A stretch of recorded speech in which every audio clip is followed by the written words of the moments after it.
Good morning friends.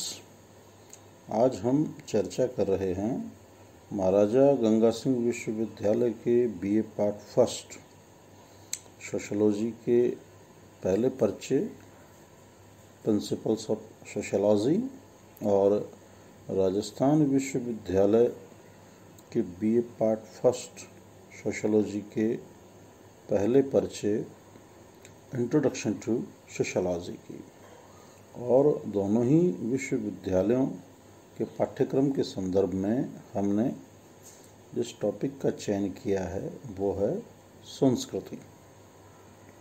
और संस्कृति के परिप्रेक्ष्य में मेरी आपसे ये 7वीं मुलाकात है। पिछले वीडियो में मैंने आपसे संस्कृति की परिभाषा, प्रकृति, विशेषताएं, कंपोनेंट्स ऑफ सोशोलॉजी, इनके ऊपर चर्चा की। आज हम चर्चा करेंगे संस्कृति का संगठन या एकीकरण, इंटीग्रेशन ऑफ कल्चर। संस्कृति की संरचना कई सांस्कृतिक तत्वों, संकुलों और प्रतिमानों से मिलकर बनी होती है, किंतु इन इकाइयों को संकलित कर देने मात्र से ही किसी संस्कृति का निर्माण नहीं होता, वरन उनका परस्पर एक दूसरे से अर्थपूर्ण ढंग से जुड़ा होना भी आवश्यक है। उनका एक संगठन होना चाहिए। जिस प्रकार से साइकिल या घड़ी के पुर्जों को एकत्रित कर एक स्थान पर ढेर लगा देने मात्र से साइकिल या घड़ी के का निर्माण नहीं होता, वरन उनमें पारस्परिक संबद्धता एवं निर्भरता भी होनी चाहिए। ऐसी स्थिति में ही साइकिल या घड़ी का एक संगठन बनेगा। यही बात हम संस्कृति के संदर्भ में भी कह सकते हैं। उद्विकासवादियों एवं प्रसारवादियों ने सांस्कृतिक तत्वों के ऐतिहासिक अध्ययन पर बल दिया। इसके विपरीत एकीकरण या संगठनवादियों ने सांस्कृतिक तत्वों के प्रकार्य पर जोर दिया। एकीकरणवादियों का मत है कि संस्कृति के प्रत्येक तत्व का कोई न कोई प्रकार्य अवश्य होता है और अन्य सांस्कृतिक तत्वों से भी उनका संबंध होता है। इसी कारण उस तत्व का संस्कृति में अस्तित्व पाया जाता है। सांस्कृतिक तत्वों के प्रकार्यों के कारण ही वे परस्पर संगठित या एकीकृत हो जाते हैं। इसे ही हम सांस्कृतिक संगठन या एकीकरण, रुको एकीकरण कहते हैं। हाथ धो जो। जिस प्रकार से शरीर के अंगों का एकीकरण होता है, ठीक उसी प्रकार से संस्कृति के तत्वों का एकीकरण न होकर कुछ शिथिल होता है। प्राणी शास्त्रीय एवं सांस्कृतिक एकीकरण में भेद बताते हुए कोबर लिखते हैं कि सांस्कृतिक एकीकरण या मानवीय सामाजिक एकीकरण कुछ लचीला व ढीला होता है।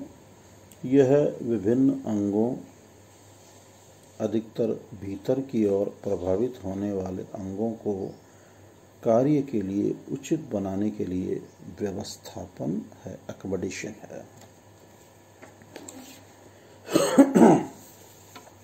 अब हम बात करेंगे संस्कृति के संदर्भ में एक बहुत ही महत्वपूर्ण सिद्धांत है, सांस्कृतिक विलंबन, कल्चरल लैग। ये ऑकबर्न ने दिया था। ऑकबर्न अमेरिकन समाजशास्त्री थे। उन्होंने बताया कि संस्कृति के दो भाग हैं, एक भौतिक और एक अभौतिक।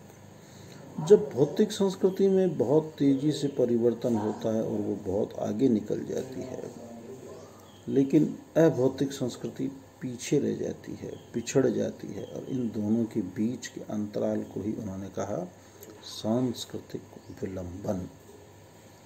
यानी भौतिक पक्ष में बहुत तेजी से बदलाव हो जाता है समाज के, लेकिन जो अभौतिक तत्व है, विचार, प्रथा, परंपरा, रीति रिवाज, कार्य प्रणालियाँ, इनमें उस गति से बदलाव नहीं हो पाता, तो इनके बीच में एक बहुत बड़ी खाई पैदा हो जाती है। इसी को ही ऑकबर्न सांस्कृतिक विलंबन कहते हैं। अमेरिकन समाजशास्त्री ऑकबर्न ने सांस्कृतिक विलंबन या सांस्कृतिक पिछड़ेपन की उपकल्पना के माध्यम से सामाजिक परिवर्तन में सांस्कृतिक कारकों की भूमिका को समझाने का प्रयास किया। अंग्रेजी के लैक शब्द का अर्थ है लगड़ना या एक वस्तु का दूसरे से पीछे रह जाना, अथवा एक वस्तु का दूसरी वस्तु के साथ आगे, लगभग इन्हीं ही अर्थों में किया है। ऑकबर्न ने सांस्कृतिक विलंबन की अवधारणा का प्रयोग लगभग इन्हीं अर्थों में किया है।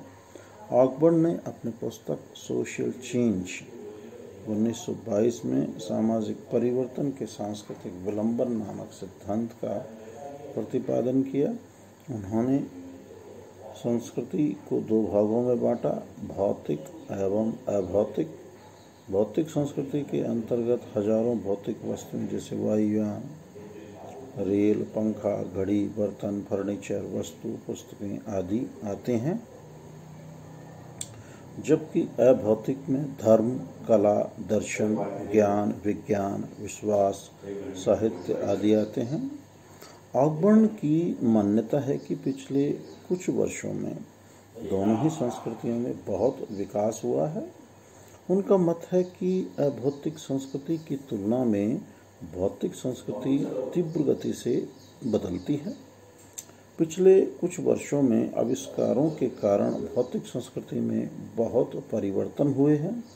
इस कारण भौतिक संस्कृति आगे बढ़ गई और उससे संबंधित या उस पर निर्भर अभौतिक संस्कृति में परिवर्तन की गति मंद रही। इस स्थिति को ही ऑकबर्न सांस्कृतिक पिछड़ापन कहते हैं। अभौतिक संस्कृति में परिवर्तन होने में पर्याप्त समय लगता है। यह समय कितना लगेगा और अभौतिक संस्कृति भौतिक संस्कृति से कितना पिछड़ जाएगी, यह अभौतिक संस्कृति की प्रकृति पर निर्भर करता है। ये पिछड़ापन कई वर्षों तक भी रह सकता है, जिससे कि संस्कृति में अव्यवस्था उत्पन्न हो जाती है। ये ऑकबर्न का सांस्कृतिक विलंबन का सिद्धांत है। अब हम बात करेंगे संस्कृति का मानव या समाज पे क्या प्रभाव है। Effect of culture on society और ह्यूमन लाइफ। पहला है, संस्कृति मानव आवश्यकताओं की पूर्ति करती है। संस्कृति का सर्वाधिक महत्वपूर्ण पक्ष यह है कि यह मानव की विभिन्न शारीरिक, सामाजिक, मानसिक आवश्यकताओं की पूर्ति करती है। मानव की आवश्यकता पूर्ति के लिए ही समय समय पर अनेक आविष्कार होते रहते हैं और वे संस्कृति के अंग बन जाते हैं। दूसरा है, संस्कृति व्यक्तित्व निर्माण में मौलिक है।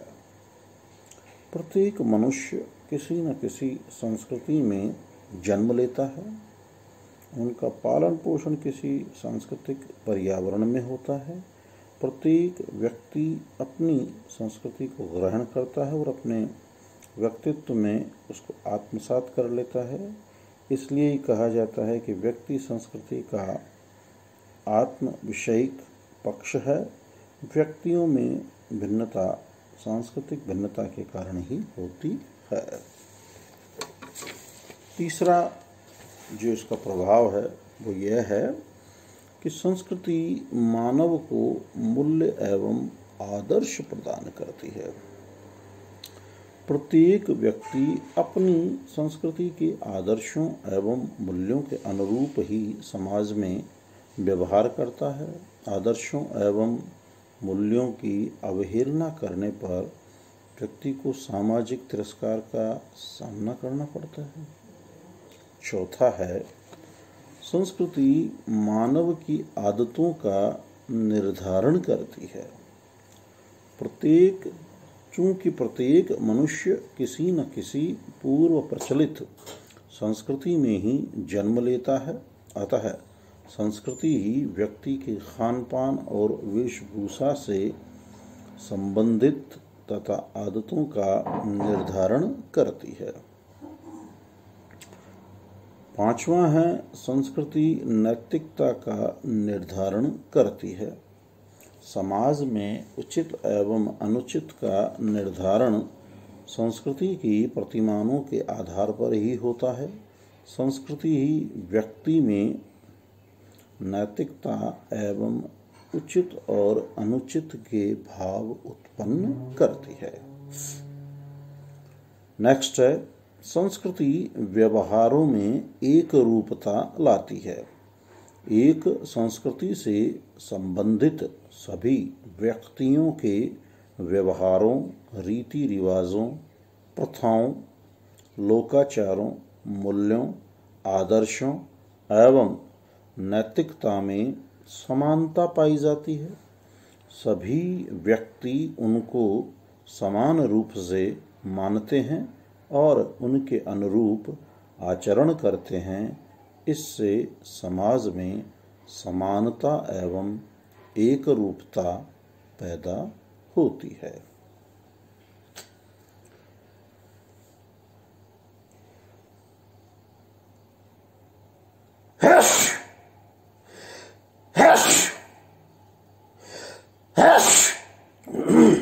सॉरी, ये आज हमने संस्कृति के मनुष्य या समाज के प्रभावों को जाना समझा। इसमें और भी बिंदु हैं जिनकी हम कल विस्तार से चर्चा करेंगे।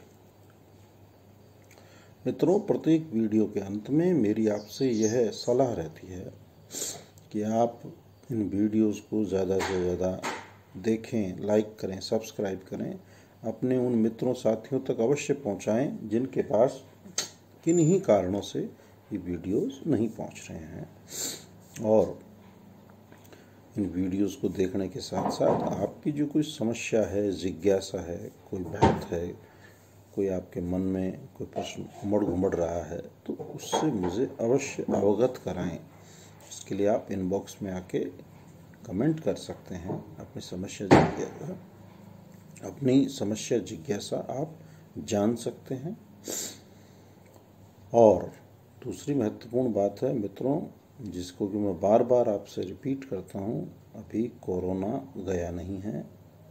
वापस इसने अपना सर उठा रखा है पूरे समाज में, पूरी दुनिया में। हमें डरना नहीं है, भयभीत नहीं होना है, सावधानियां रखनी है, अपनी इच्छा शक्ति को मजबूत रखना है, अनावश्यक नहीं घूमना है, अनावश्यक बाहर नहीं जाना है, अनावश्यक वस्तुओं को नहीं छूना है, अनावश्यक व्यक्तियों से भी नहीं मिलना है। बहुत ज़्यादा तेज़ी से फैल रहा है। हमें सरकार की गाइडलाइंस की कठोरता से अनुपालना करनी है, मास्क लगाना है, सामाजिक दूरी रखनी है, बार बार हाथों को सैनिटाइज करना है, धोना है। ये चीज़ें आप अवश्य ध्यान रख भी रहे होंगे और रखें भी। आप स्वस्थ रहें, प्रसन्नचित रहें, आपके सभी परिवारजन, मित्रजन सकुशल हों।